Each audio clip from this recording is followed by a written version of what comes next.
The result of the voting is as follows: 14 votes in favor, 0 vote against, 1 abstention.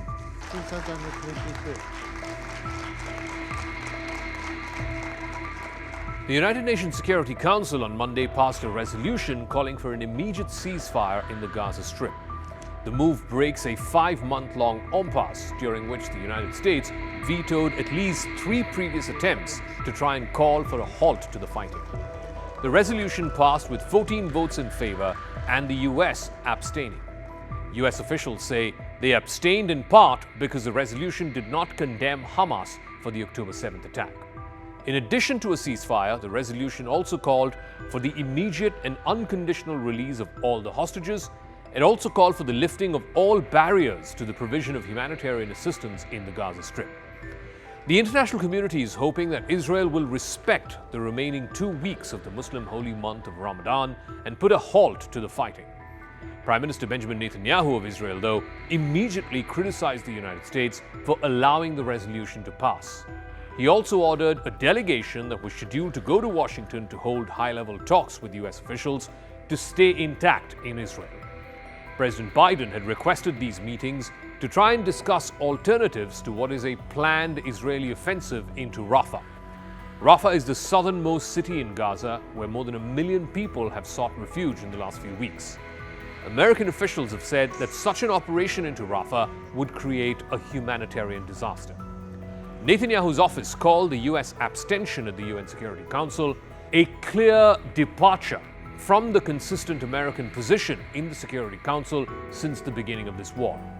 Israel also says it harms both the effort of the war as well as the effort to release all the hostages.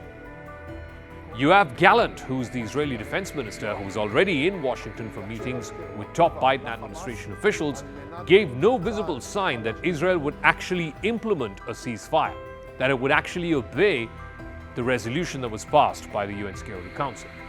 In fact, Mr. Gallant met with Jake Sullivan, the National Security Advisor. He was due to meet with both Vice President Kamala Harris and the Secretary of State, Antony Blinken. This is what Yoav Gallant said, and I quote, "We will operate against Hamas everywhere, including in places where we have not been yet." He also went on to say that Israel has no moral right to stop this war while there are still hostages being held in Gaza.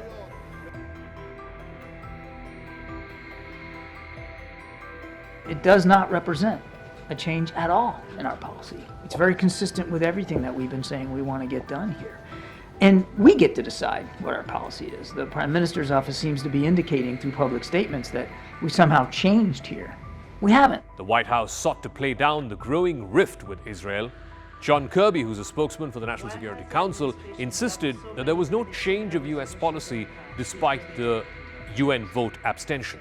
He also went on to say that the US was perplexed by the decision of the Netanyahu government to hold back from sending an Israeli delegation to Washington. The US side was hoping to have an opportunity to speak to the delegation and to try and explore with them any viable options or alternatives to a major ground offensive in Rafah. Inside the Security Council, the passage of the resolution was greeted with wide applause. The resolution, which was put forth by 10 non-permanent members of the Council, was being negotiated intensely until the very last minute. The United States repeatedly asked for revisions in the text, only for it to eventually abstain from the vote. Antonio Guterres, the UN Secretary General, who was in the Middle East meeting with Arab leaders, said in a post on social media that this resolution must be implemented. Failure to do so would be unforgivable. In recent years, the United States has rarely ever broken with Israel in the Security Council. Back in 2009, in the final days of another war, which happened during the George W. Bush presidency, the United States abstained on a ceasefire resolution. This was again a war between Israel and Hamas inside the Gaza Strip. And then under President Barack Obama, it abstained on the 2016 resolution on Israeli settlements.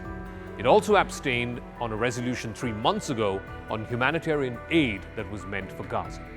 Now, the crucial variable this time around is that the Biden administration is obviously not happy with Israel's military posture right now. By allowing this resolution to pass, it was one relatively soft way to signal the Biden administration's concerns to Netanyahu, that the US will back Israel only this far and not any further. that there are limits to even America's bipartisan and unqualified support for Israel, which predates this war and is likely to continue even beyond this war. The abstention is a coded hint to Netanyahu to rein in the war effort, over and above all to try and rein in the military operation or the potential military operation into Rafah. Since this war began, the United States had vetoed 3 previous resolutions which called for a ceasefire. It agreed with Israel's position that Israel had a right to defend itself. The American contention was that also a permanent ceasefire would actually benefit Hamas, and that such a resolution could jeopardize diplomatic talks which are being brokered by Egypt and Qatar. Those vetoes infuriated many diplomats as well as UN officials, even as the civilian death toll in this war kept climbing. It also ended up creating a deep rift, even with staunch US allies in Europe, including the likes of France and Britain. Russia and China then last week vetoed 2 alternative resolutions that were put forth by the United States. The most recent one happened last Friday because, according to Russia and China, those proposals did not clearly demand a ceasefire. The United States has been sharply criticized by many leaders for failing to persuade Israel, its closest ally, to stop or to even scale down its bombing and ground campaign in Gaza. Health officials in Gaza say that about 32,000 people have been killed there and more than 2 million displaced, and reduced much of the strip to ruins.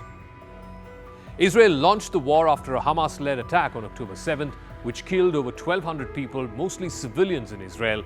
Hamas also took over 250 hostages into Gaza. Israeli leaders continue to insist that their aim in this war, including the defeat of Hamas, has yet to be fully realized, meaning they cannot go for a permanent ceasefire until Hamas is completely decimated. Security Council resolutions are considered to be binding in international law. And while the Security Council has no means of enforcing its resolutions, it could impose punitive measures, like sanctions, for example, on Israel. But it has to come to a determination of Israel's errant behavior, and of course there has to be consensus among all members, and most notably, America, one of the P5 members, should not veto such sanctions. Will America continue to back Israel then, if the sanctions were to be imposed? Or are they hoping that their errant ally, Netanyahu, will rein his troops in? The next few weeks could very well shape which way and which turn this war takes. As of now, it has been a rupture in what has been a traditional alliance between Israel and the United States, particularly at the UN, where Israel time and time again has been bailed out by the United States, its closest friend and partner, by virtue of it being a permanent member with veto powers. But that is not a right or a freedom that can be taken for granted. That's the signal being sent by the Biden administration.